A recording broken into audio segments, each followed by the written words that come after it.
अस्सलाम वालेकुम। आड़ू को गर्म करें, उसमें बर्फ़ डालें और कमाल देखें। आज हम आपको ऐसे ट्रिक बताएंगे जिससे आप घर पे बिल्कुल रानी जूस जो है वो बना सकते हैं और मेहमानों को हैरान कर सकते हैं। बिल्कुल ऐसे ही पल्प आएगा उसके अंदर जैसे रानी जूस के अंदर आता है। तो चलें वीडियो को शुरू करते हैं। आपने स्टेप बाय स्टेप वीडियो देखनी है ताकि आपके पास भी ये बिल्कुल ऐसा ही बन जाए। तो यहाँ पर मैंने 1 किलो आड़ू लिए। अब आड़ू जो है इनको अच्छे से पहले आपने धो लेना, नहीं तो इनके ऊपर एक हल्की-हल्की सी वो लगी होते हैं काँटे से बारीक-बारीक, वो उतर जाएँगे और उसके बाद आपने इसको छील लेना है। और साथ ही कमेंट में ये बताएं कौन से शहर में बैठ के आप हमारी वीडियो देख रहे हैं। आड़ू छीलने के बाद इनको आपने छोटे-छोटे क्यूब्स में काट लेना है।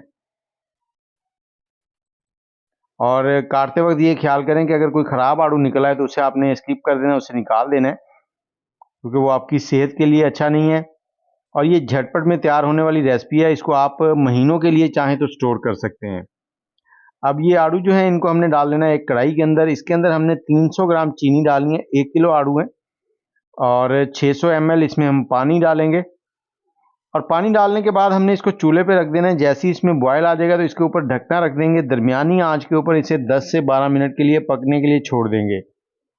तो 10 से 12 मिनट पकने के बाद आपने क्या करना है, चूल्हा बंद करना है और इसके अंदर एक बर्फ़ का कटोरा बड़ा सा रख देना है ताकि इसको एक शॉक मिले। जैसे ये एकदम से ठंडे होंगे ना तो आलू जो गल चुके हैं वो एकदम से थोड़े हार्ड हो जाएंगे। तो जब आप इसका जूस बनाएंगे तो बहुत ही लाजवाब बनेगा। अब इसको हमने कवर कर देना है, इस बर्फ़ के अंदर ही ठंडा होने के लिए छोड़ देंगे कुछ टाइम के लिए।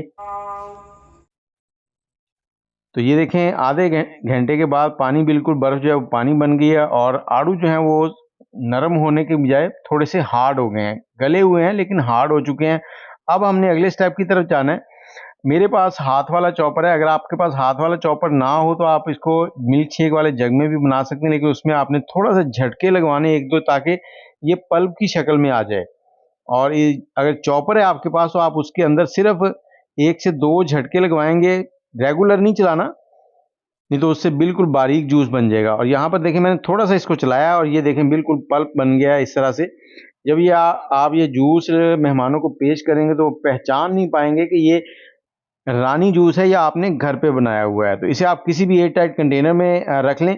और अगर आप इसको महीनों के लिए महफूज करना चाहते हैं तो इसमें सोडियम बेंजोएट डलेगा, लेकिन वो उस वक्त डलेगा जब आपने चूल्हा बंद किया था और इसमें बर्फ़ डाली थी। बर्फ़ डालने से पहले आपने डालना है और वो 1 किलो पानी के अंदर 2 ग्राम सोडियम बेंजोएट आपने डालना है।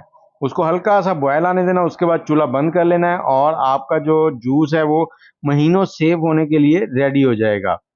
और ये देखें कितना लाजवाब है। सर्व करने के लिए गिलास में थोड़ी सी बर्फ़ डालें और मेहमानों को पेश करें। मुझे इजाज़त दें। आपको कैसी लगी वीडियो कमेंट में ज़रूर बताइएगा। अल्लाह हाफ़िज़।